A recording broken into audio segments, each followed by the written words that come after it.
అక్కడ పెద్దరికానికి కిరీటం పెట్టడం 100 ప్రశ్నలకు ఒక్క సమాధానం అన్నట్లుగా మారింది.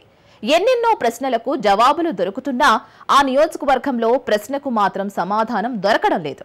అదిగో పులి అంటే ఇదిగో తోక అన్నట్లుగా రోజుకో రీతిన ప్రచారం కళ్ళం లేని దౌడు గుర్రంలా పరుగులు పెడుతోంది. కిరీటం కోసం కోటి ఆశలతో తమ్ముళ్లు ఎదురు చూస్తున్నారు. గాలి కంటే వేగంగా ఆలోచన పరుగులు తీస్తున్నా అన్న ఆచూకీ అందనంత దూరంలోనే ఉంటుంది. పెద్దాయనకు సైతం ఇక్కడి పెద్దరికానికి కిరీటం పెట్టడం సాధ్యం కావడం లేదు. ఆ కిరీటాన్ని ధరించడానికి 2 ప్రధాన సామాజిక వర్గాల మధ్య పోటీ నడుస్తోంది. ఇంతకీ ఆ కిరీటం ఎక్కడిది? అది కాస్త ముళ్ల కిరీటం ఎందుకైంది?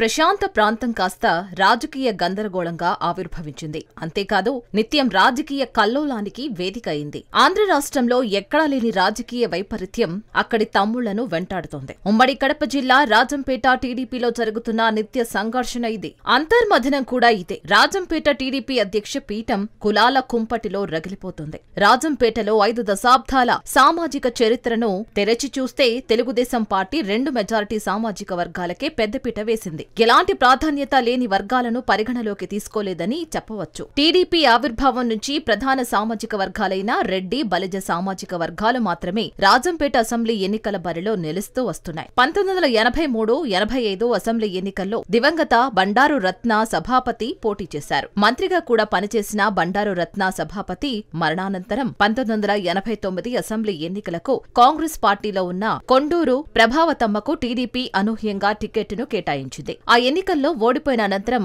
ప్రభావతమ్మ తిరిగి తన మాతృ పార్టీ అయిన కాంగ్రెస్ కు వెళ్లిపోయారు. 1994, 99, 2004 అసెంబ్లీ ఎన్నికల్లో పసుపులేటి బ్రహ్మయ్య ఎమ్మెల్యేగా పోటీ చేసి 2 పర్యాయాలు గెలిచారు. 2004 ఎన్నికల్లో ఆయన ఓటమి పాలయ్యారు. 1994 ఎన్నికల్లో గెలిచిన బ్రహ్మయ్య మంత్రిగా కూడా పనిచేశారు. అనంతరం 2009 అసెంబ్లీ ఎన్నికల్లో కాంగ్రెస్ పార్టీలో ఉన్న కసిరెడ్డి మదన్మోహన్ రెడ్డికి టీడీపీ పిలిచి టికెట్ ఇచ్చి పోటీ చేయించింది. ఆయన ఎన్నికల్లో కాంగ్రెస్ పార్టీ అభ్యర్థి ప్రభావతమ్మ చేతిలో ఓటమి పాలయ్యారు. 2012లో జరిగిన ఉప ఎన్నికల్లో తిరిగి రాజంపేట అసెంబ్లీ సీటును పసుపులేటి బ్రహ్మయ్యకే పార్టీ కేటాయించగా కాంగ్రెస్ పార్టీ అభ్యర్థి ఆకేపాటి అమర్నాథ్ రెడ్డిపై బ్రహ్మయ్య ఓటమని మరోమారు మూటగట్టుకున్నారు. 2014 అసెంబ్లీ ఎన్నికల్లో కాంగ్రెస్ పార్టీలో ఉన్న మేడా మల్లికార్జునరెడ్డికి టీడీపీ టికెట్ కేటాయించగా మల్లికార్జునరెడ్డి వైఎస్ఆర్సీపీ అభ్యర్థి అమర్నాథ్ రెడ్డిపై భారీ మెజారిటీతో గెలిచారు. టీడీపీలో గెలిచిన మల్లికార్జునరెడ్డి 4 ఏళ్లు టీడీపీలోనే కొనసాగి ప్రభుత్వం విప్గా పదవిని సైతం అనుభవించారు. అంతేకాకుండా ఆయన తండ్రి రామకృష్ణారెడ్డిని టీటీడీ బోర్డు సభ్యుడిగా కూడా టీడీపీ నియమించింది. అయినా మేడా మల్లికార్జునరెడ్డి మాత్రం టీడీపీ నుంచి వైసీపీకి జంప్ అయ్యారు. 2019 అసెంబ్లీ ఎన్నికల్లో కోడూరు నియోజకవర్గానికి చెందిన బత్యాల చెంగరాయుడుకు రాజంపేట టీడీపీ టికెట్ కేటాయించగా వైసీపీ తరపున మేడా మల్లికార్జునరెడ్డి పోటీ చేశారు. ఈ ఎన్నికల్లో చెంగలరాయులు ఓడిపోయారు. కాగా 2024 అసెంబ్లీ ఎన్నికల్లో మళ్లీ టీడీపీ అనూహ్యంగా మరో నియోజకవర్గమైన రాయచోటు నుంచి సుగవాసి బాలసుబ్రహ్మణ్యంను దిగుమతి చేసుకుంది. టీడీపీ టికెట్ ఇచ్చి గెలుపు గుర్రమై అసెంబ్లీలోకి అడుగుపెట్టాలని సూచనలు చేసింది. అయితే విధి ఆడిన వింత నాటకమో టికెట్ దక్కని నేతల వెన్నుపోటో తెలియదు కానీ సుగవాసి మాత్రం గెలుపును సాధించలేదు. వైసీపీ అభ్యర్థిగా పోటీ చేసిన ఆకేపాటి అమర్నాథ్ రెడ్డి విజయాన్ని దక్కించుకున్నారు.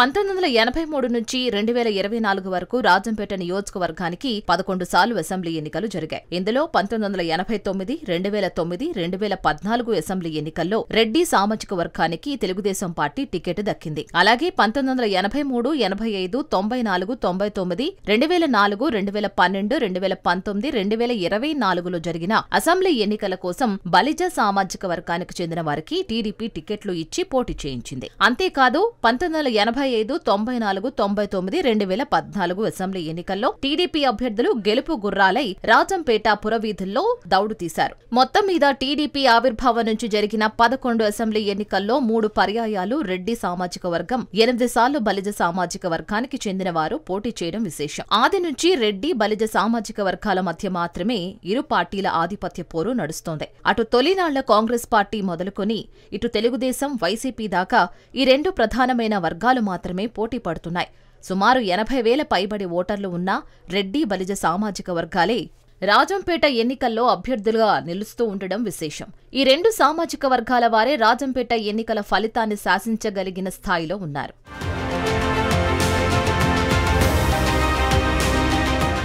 ఇదిలా ఉండగా ఈ రెండు సామాజిక వర్గాలు కాకుండా మరో సామాజిక వర్గం నుంచి కొత్తగా అభ్యర్థిని నిలబెట్టాలంటే అది ఆ పార్టీ సాహసోపేతమైన చర్య అవుతుందే తప్ప మరొకటి కాదని రాజకీయ విశ్లేషకులు అంటున్న మాట.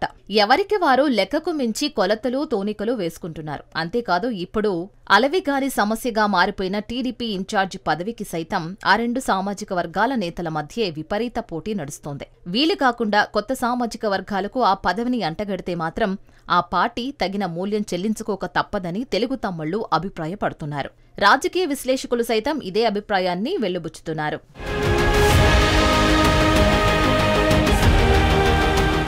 మొన్నటికి మొన్న జరిగిన 2024 ఎన్నికల్లో రాజంపేట టీడీపీ నుంచి పోటీ చేసి ఓడిపోయిన సుగవాసి వైసీపీ చెంతకు చేరారు.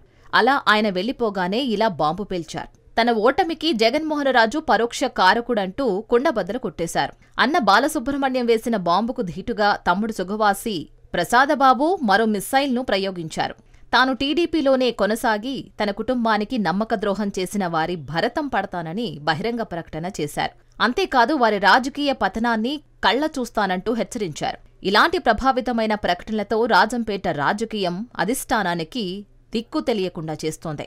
ఎన్నికలు గడిచి ఏడాది ముగిసినా పార్టీకి పెద్ద దిక్కులేని రాజంపేట నుంచి ఎంతో మంది స్థానికులు, వలసవాసులు బిగ్ షాట్లో ఇన్ఛార్జ్ కిరీటాన్ని ఆశిస్తున్నారు. ప్రస్తుతం అదే పదవి కోసం బలిజ సామాజిక వర్గం నుంచి బత్యాల చెంగలరాయలు, రెడ్డి సామాజిక వర్గం నుంచి మేడా మల్లికార్జునరెడ్డి, మేడా విజయశేఖర్ రెడ్డి, ఆకేపాటి విక్రమ్ రెడ్డి, క్షత్రియ సామాజిక వర్గం నుంచి చెమ్మర్తి జగన్మోహనరాజు రేసులో ఉన్నారు. మరి టీడీపీ అధిష్టానం చూపు ఎవరి వైపు ఉందనేది మాత్రం సస్పెన్స్.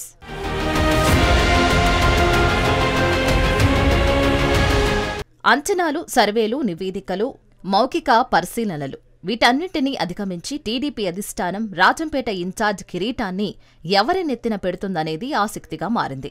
రాజంపేట టీడీపీ అధ్యక్ష పీఠాన్ని రెడ్డి సామాజిక వర్గం దక్కించుకుంటుందా లేదా బలిజ సామాజిక వర్గం దక్కించుకుంటుందా వేచి చూడాలి.